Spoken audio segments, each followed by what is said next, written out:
Hello, my name is Julie, and today I am going to be having a bracket and, if need be, some prompts. Decide what books I'm going to be unhauling from my TBR.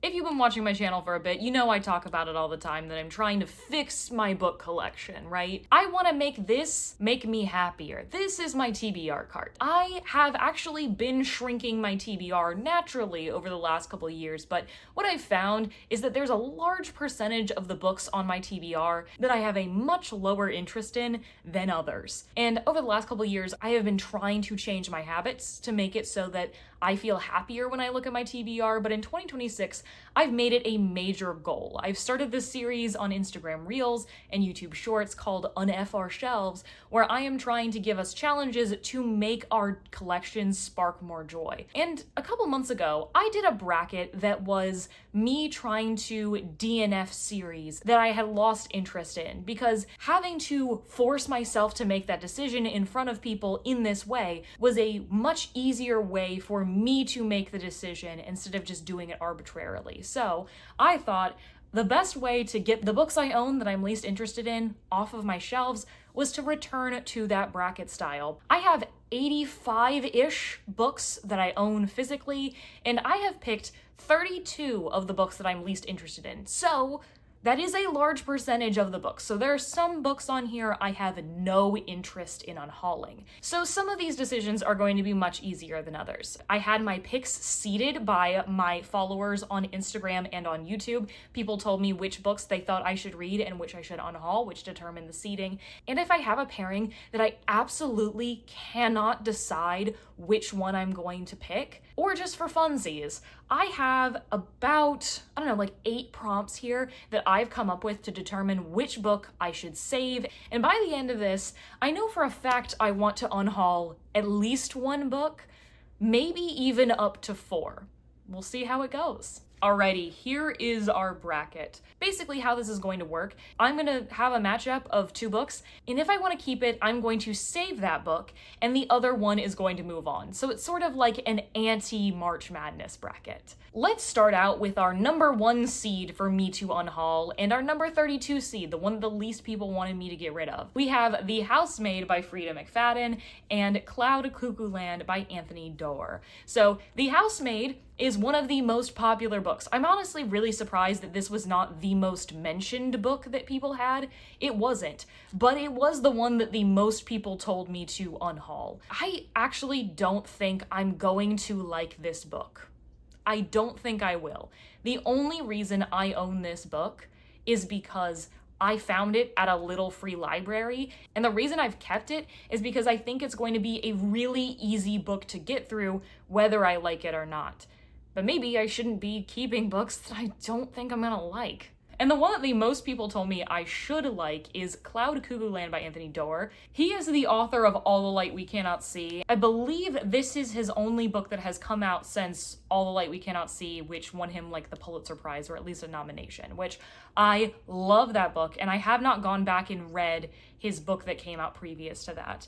I bought this for my mom a while ago. She tried reading it and was not into it and just gave it to me to keep. And I've never had any set plans to read this book. But so many people told me that this book was so good. Somebody said that it's a little bit more obscure and literary, but that's not gonna turn me off of reading a book. I didn't know so many people had such good things to say about this book, so Cloud Cuckoo Land is definitely the one I'm saving, and The Housemaid is moving on. Then we have 2 of the most obscure books on my TBR. We have Reprieve by James Hahn Matson. This is a locked room thriller about people who go to an escape room, and it turns out there's actually more danger there than they thought, but I've heard that there's a bit more of interiority of the characters' lives. I don't know.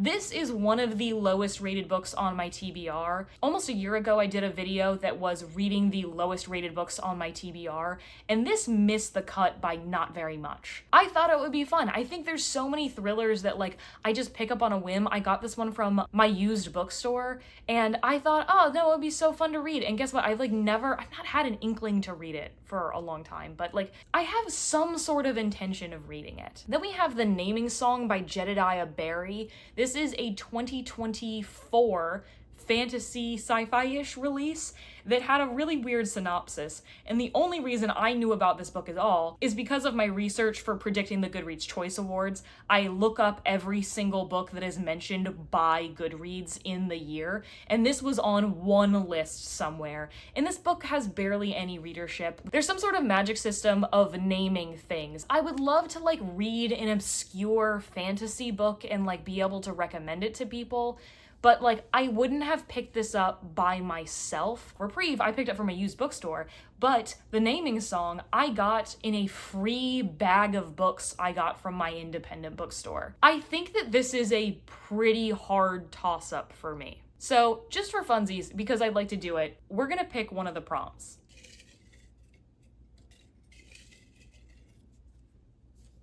Okay. What is it? Friend reviews. I am going to look up if any of my friends on Goodreads have read this one, and I doubt it. I really doubt it. Kayla gave it a 5-star. That's why I picked it up. And someone I'm following named Kate also gave it a 4. And the other one is The Naming Song, which I guarantee nobody has read. 3.81, less than 1,000 ratings. And 2 people have marked it as want to read. So considering we had 2 people that I'm friends with and 1 person whose taste I usually trust really like the book, to follow along with the prompt, I am going to save Reprieve, and The Naming Song is going to move on. Then we have a book that I don't know how it's pronounced, Lacey's Story. This is a Stephen King book, and this was one of those books that my dad found at a garage sale, and he gave me a huge stack of Stephen King books for my birthday. Like 1 or 2 of them were like popular Stephen King books, but a lot of them were obscure ones that people don't really like that much. And I have unhauled a good portion of those books, the ones that were really lowly rated. However, this book specifically of that group was like one of the better reviewed ones. The other book that we have in this mashup is The Odyssey, which I have it marked as Quarto, and you'll see 3 other books in here marked that. Barnes & Noble a long time ago had this collection of books called the Quarto edition that are classics that are like almost floppy cloth bounds with like a journal tab to hold it closed. And I just bought a ton of them. Some of them I had already read, some of them I hadn't. I realized I picked up a couple of these just because they were pretty and not because I had intentions of reading them soon or reading that edition. I grew up as a Greek myth kid. I took 4 years of Latin in high school, so I love Greco-Roman history, mythology, whatever. I don't know that the edition of the Odyssey that I have is an edition that I want to read from. I just bought this fairly mindlessly. I did not pay attention to the translation. I didn't even check to see if there are any like footnotes or anything. I'd have to check, but I don't think that this edition is one that I really want to read out of. I think of these 2, while I would like to read the Odyssey in my lifetime, this edition of the Odyssey specifically is going to be moving on. Then we have The Air Affair by Jasper Fforde. This is a mystery novel that is the first in a series, but I don't know that I would continue on, called Thursday Next, that is about characters from books, I believe, coming out of the book, having to solve murder mysteries with them. And this one is about Jane Eyre. This was recommended to me by my 12th grade English teacher because I was reading Wuthering Heights at the time.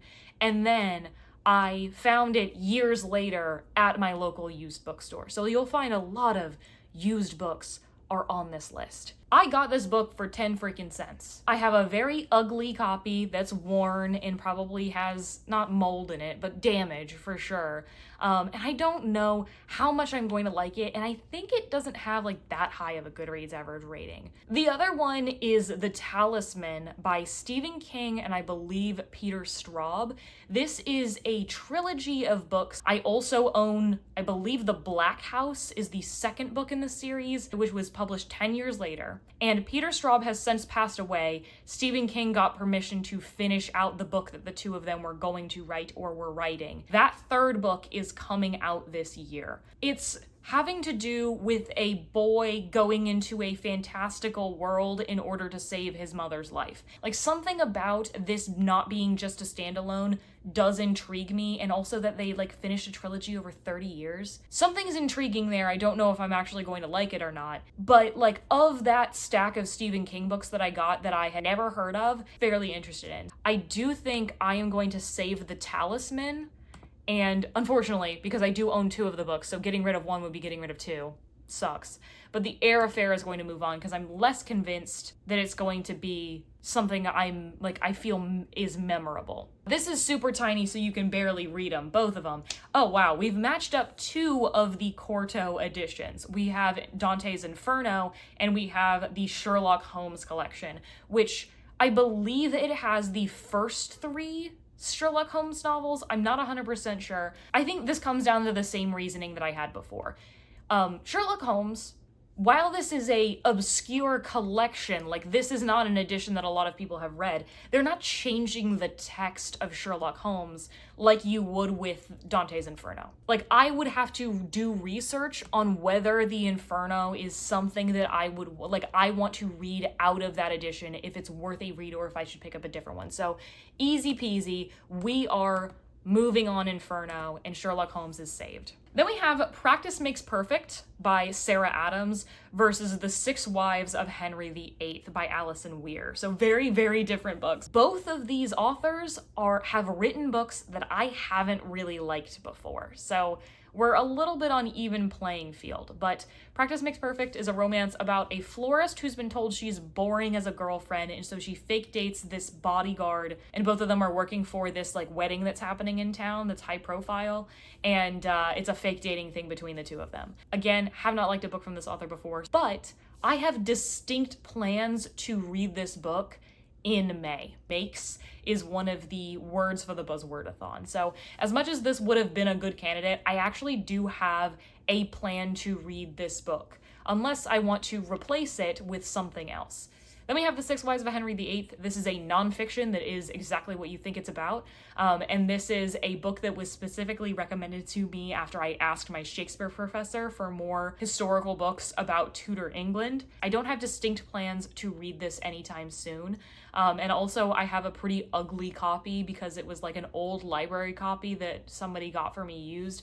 So I would say of the 2 of these, because I have plans to read Practice Makes Perfect somewhat soon, I am going to say 6 Wives of Henry VIII has to move on. Next up, we have The Edible Woman by Margaret Atwood, which is one of the oldest books on my TBR, and the Jane Austen Society. So Edible Woman is about a woman who just got married and she suddenly no longer has an appetite. She doesn't want to eat anymore. I don't really know a whole lot else about that. I've read 3 Margaret Atwood books, really enjoyed 2 of them. One of them I despised, but she is still an author that I would intend to continue reading. And I think that this sort of almost falls into like the weird girl family. I have had vague interest for reading this for a while, but like, it's been on my TBR for many, many years. And then the Jane Austen Society is a historical fiction that's the first in what appears to be a companion series to my eyes that is about a bunch of people, I want to say like World War II-ish era, who are reading Jane Austen together. I'd had this on my like keeping an eye out TBR for a long time. I picked up the book and then I think I saw like not super great reviews for it, and I just don't actually know that this like style of historical fiction is really up my alley, even though I do have distinct plans to read the Jane Austen Society later this year. I know how I would make it up if I did not have that book anymore. Which of these would I be more likely to give a 5-star? Probably The Edible Woman. So I think I'm gonna have the Jane Austen Society move on, even though I have distinct plans to read it. It might get knocked out later. Then we have The Glass Castle by Jeanette Walls, which is a memoir about her growing up with eccentric parents who border on abuse or maybe go into that, and their strange life choices even as she grows up. And then another nonfiction, How to Be a Heroine, is a book that I picked up on a whim from a Barnes & Noble when I was a teenager. The author like goes through different heroines from classic literature. I know Fanny Price is one of them, Scarlett O'Hara, Anne of Green Gables, Lucy Honeychurch, and a lot of them are classics that I still have not read the book of. It's lessons from those characters and maybe comparing her life a little bit memoir style. I've never heard anybody talk about how to be a heroine. It's one of the oldest books on my TBR. The Glass Castle is actually another book I got from a little free library, but I've had several people tell me I should read it, and also it's pretty similar to Educated, which I did like quite a bit. So this one does feel like a no-brainer to me. I am going to be advancing How to Be a Heroine and saving the Glass Castle. Then we have Sleeping Beauties versus The Book That Wouldn't Burn. They're sitting right next to each other in real life, right behind me. Sleeping Beauties, it's really, really, really, really long. And it's about, like, there's a bunch of women who ended up, like, they're in cocoons or something and they're dreaming. They're trying to figure out what's wrong with them. This is one of the few books that more people told me to unhaul than to keep. It is, however, on my 20 books to read in 2026 because I've been trying to get through that pile of Stephen King books because I've owned them for so long, and I picked that one arbitrarily, and maybe I should have picked the one that, I don't know, I was more excited for. The other one is The Book That Wouldn't Burn by Mark Lawrence. I have read an entire trilogy by Mark Lawrence before. I only really liked the first book, but I did end up finishing it out.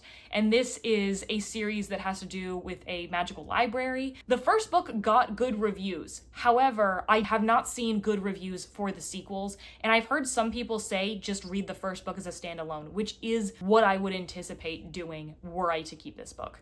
So of these two, I think I would be more likely to like The Book That Wouldn't Burn, but I don't actually think I would plan on continuing on to the sequel. So Sleeping Beauties is moving on. We have Eternal by Lisa Scottoline, which is a historical fiction book about World War II that is taking place in Rome, and there's 3 people who were close friends growing up who are all having different experiences. Then we have The Bird Artist, which is a book that I got in a blind date with a book from an independent bookstore up in Virginia. Both of the books that we got on blind date with a book from that bookstore were like really, really obscure books from the 90s that nobody had ever heard of. They do not have a lot of readership. That one is in a companion trilogy about different people in Canada. I don't know. The guy draws birds and he's in a lighthouse, and he's also telling the story of how he killed the guy who ran the lighthouse. Of these two, I have plans to read Eternal somewhat soon. I'd never heard of this book. I don't think that this is going to be something I'm super duper interested in, even if Eternal isn't exactly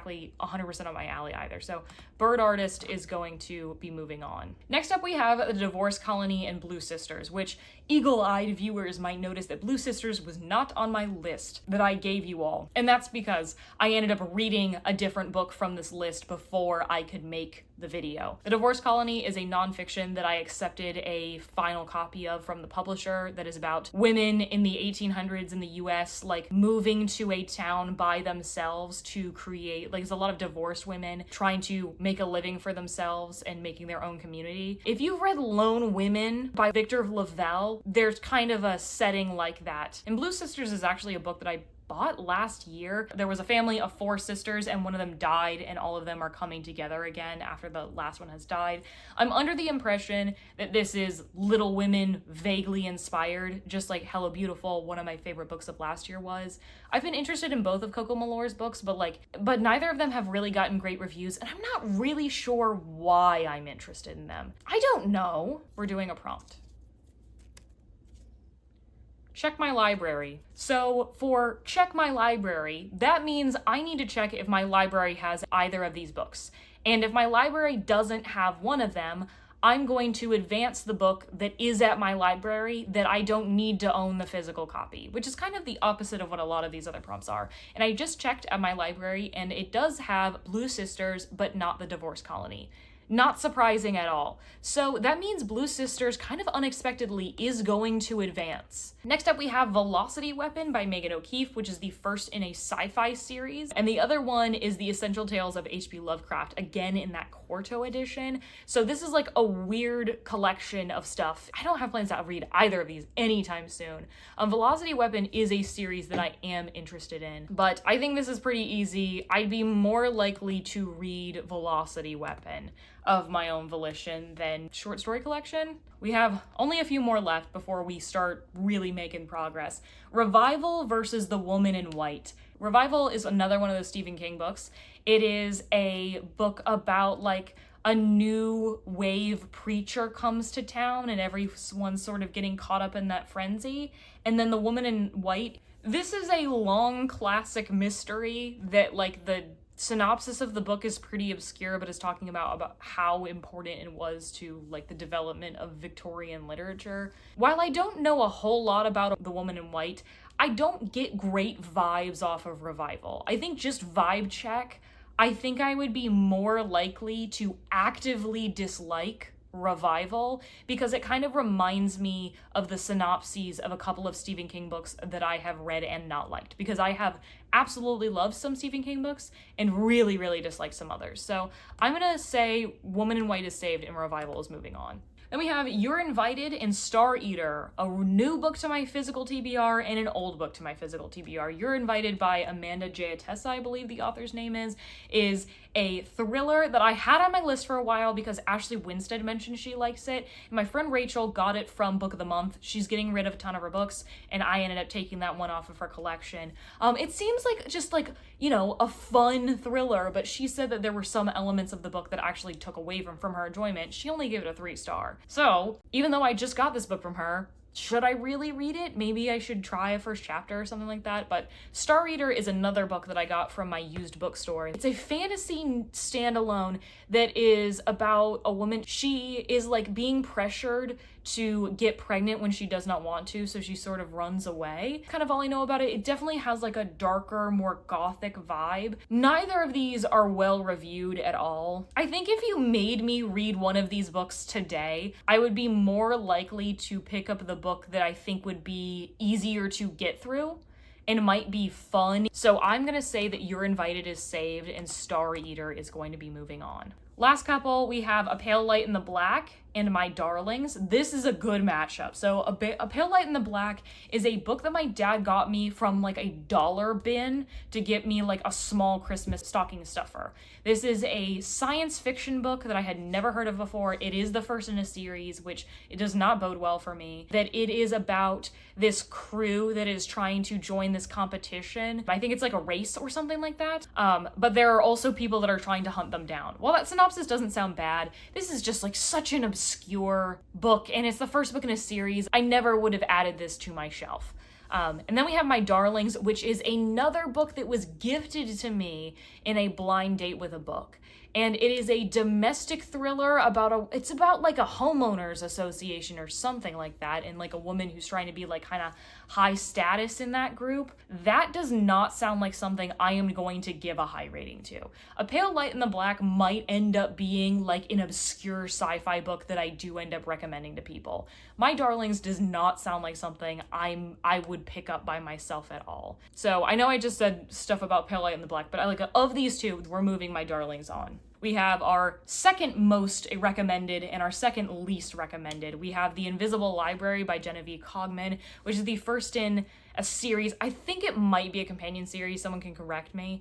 I think this was like a Barnes Noble Book of the Year or something, and my dad got it for me, wanting to get me something a little bit different.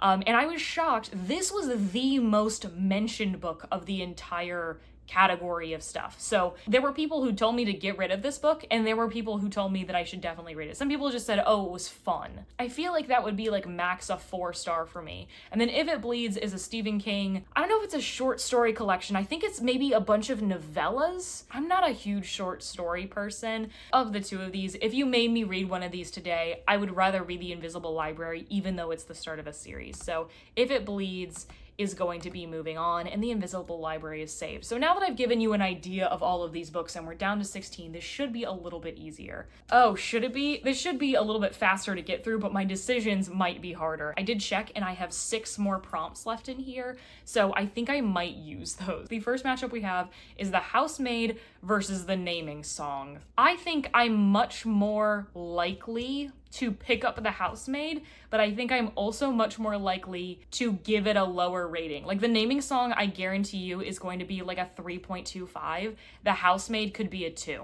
But I'm also not super keen on keeping The Naming Song. I think I have to say The Housemaid is moving on. Then we have The Odyssey versus The Air Affair. I have plans to read The Odyssey sometime in my life. You know, I haven't looked too far into this edition that I have, and I do need to reassess that, and maybe I should have done that before making this video, but I don't think that I could go, of these two, just purely off of the story itself, I'd be much more likely to get rid of The Air Affair without reading it. The Odyssey, there's a chance that I might get rid of it and replace it with a different edition of The Odyssey. So I'm gonna say The Air Affair is moving on. Then we have Inferno versus The Six Wives of Henry VIII. I have less intentions of reading Inferno than I do of The Odyssey. Six Wives of Henry VIII I know is gonna be a total slog to get through, but like I at least have interest in the subject matter, so we're gonna move Inferno on, partially because of that whole translation edition thing. That logic isn't 100% consistent in every single one of our things, but then we have the Jane Austen Society versus How to Be a Heroine, which is interesting because both of these are reflections on classic literature. How to Be a Heroine,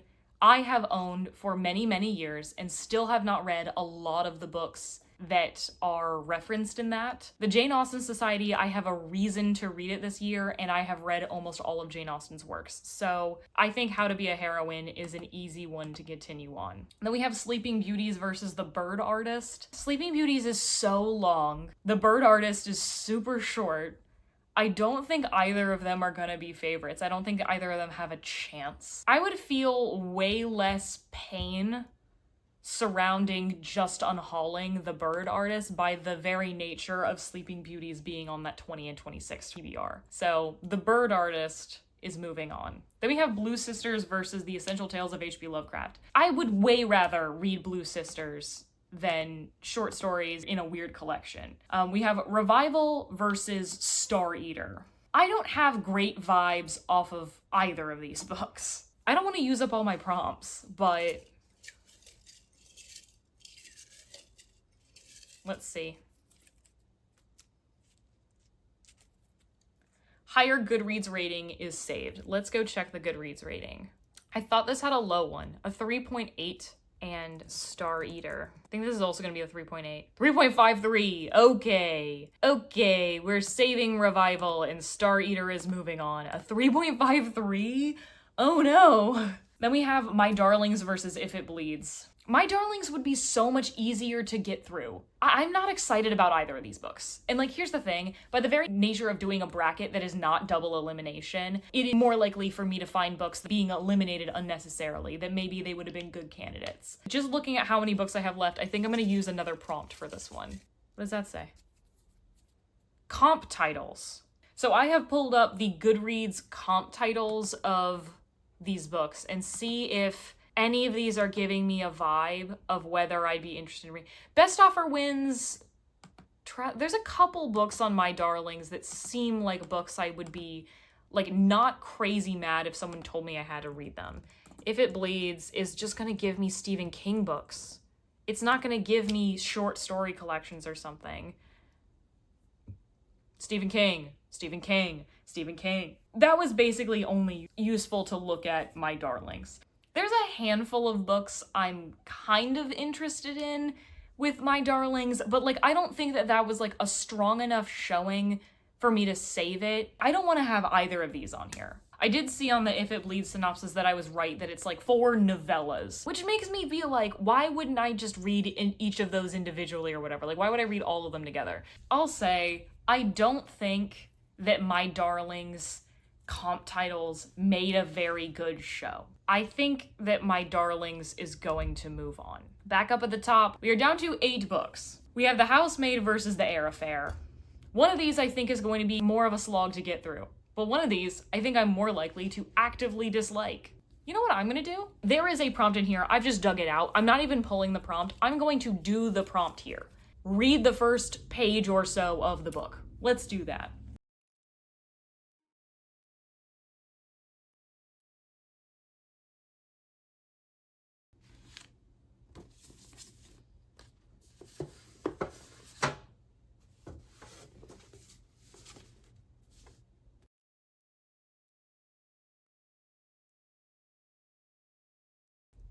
Bro, they're talking about time travel. What? Okay, even though that copy is ugly as sin, I do think the Air Affair first chapter talking about the chrono guard and people slowing down time is more interesting than the just domestic thriller of The Housemaid. We've got Inferno versus How to Be a Heroine. This isn't a great matchup either. I would be so much more likely to get rid of Inferno and get another copy that has like full footnotes and stuff. And How to Be a Heroine, like, I know I want to read one of the books that's on there. Let's see. Who are the people that are mentioned in How to Be a Heroine? Gone with the Wind, Wuthering Heights, The Bell Jar, What Katie Did, Anne of Green Gables, Pride and Prejudice, Ballet Shoes. I didn't think that those were the... What? Who are the people on the cover of this book? This is the copy I have. Anne of Green Gables, Jane Eyre, Franny Glass, Lizzie Bennet, Scarlett O'Hara, and Lucy Honeychurch. So the books that I would have to read to, like, get this fully... I love Jane Eyre. I love Pride and Prejudice. Those are my two favorite classics of all time. Scarlett O'Hara, I did really appreciate watching Gone with the Wind. I think she's one of the most infuriating main characters of all time. So I would have to read Anne of Green Gables, Franny and Zoe, and is that A Room with a View, I think, E.M. Forster? That's one of the books that inspired materialists. I know I've had How to Be a Heroine for forever. I'm not confident about this edition of Inferno. Then we have The Bird Artist, or Essential Tales of H.P. Lovecraft. There's no problem with me reading H.P. Lovecraft stories, I don't think as much. I think The Bird Artist is something that I'm just not super duper interested in. Then there's Star Eater versus My Darlings. Both of these are very lowly rated. One of them was in the 3.6s, one of them was in the 3.5s, but the lower rated of the two is the one that I think is more up my alley of something I would pick up by myself, so we're gonna resort to another prompt. The prettier book is saved. Star Eater is the prettier book. My Darlings is moving on. We are down to our final four. I'm not surprised that 3 out of the 4 of these made it. Of getting rid of The Housemaid or Inferno, I would like to at least attempt Inferno sometime in my life. I would not have The Housemaid on my list if I didn't just get it from a little free library. It's moving on. Then we have The Bird Artist versus My Darlings. My Darlings seems at least like easy to get through. Should I use another one? I've got a couple prompts left. Newer acquisition is saved. My Darlings I got last year, and The Bird Artist is something that was given a couple years ago. So I actually do think that that is a good matchup for that one, because I've had the chance to read The Bird Artist for a while, and I have not had a chance to read My Darlings. So The Bird Artist is moving on, and it does not shock me at all that the two books that are sitting next to each other that have probably been on my TBR cart for the longest are the two that I have marked out as books I should unhaul. Does it matter who's the winner, because both of these need to leave? I think The Housemaid is more likely to be something actually entertaining to me. I think there's a lot of books on here that, from just what I'm saying, you could say I should unhaul. I just don't think either of these books are books that I have like a huge amount of interest in. For the very token of The Housemaid actually being a funner read that I could get through really quickly, I actually do think The Bird Artist might be the one that I want to get rid of the most. I don't know. Like, what if The Bird Artist is suddenly good? There's a chance that The Bird Artist might be like a sleeper favorite, right? Maybe. Let's do this. I've never opened the first page of this book. There's a stamp in here.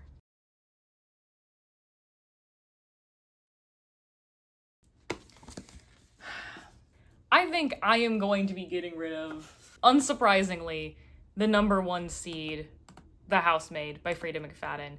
I just have a very good feeling that this is a book that I am not gonna like. Frida McFadden does not interest me that much, and truly the only reason I picked this up was because I recognized it at a little free library. So I am definitely going to be getting rid of this book finally. There's a good chance that a couple more of the books in this bracket, no matter how far they went, are going to be books that I'm going to be getting rid of in subsequent weeks or months, but this is the one that I know in my heart I am most likely to actively dislike. Thank you so much for coming on this journey with me. I hope this has encouraged you to get rid of some books off of your TBR that you're not that interested in, or maybe you're a perfect person who does not have any books you're not interested in which case, teach me your secrets. Please let me know if there are any books on this list that you absolutely think I should read and should not have been on this list, or absolutely I should get rid of in the coming months or so. And let me know if you're going to be doing this challenge as well. And if you've made it this far and don't have anything to say, Why don't you leave me an eyeball emoji in honor of the housemaid? If you'd like to find me anywhere else on the internet, you can find me at the links in the description. And if you'd like to continue watching my videos, you can hit that subscribe button and you can find out when I make videos every single week. And as always, I'll see you in the next one.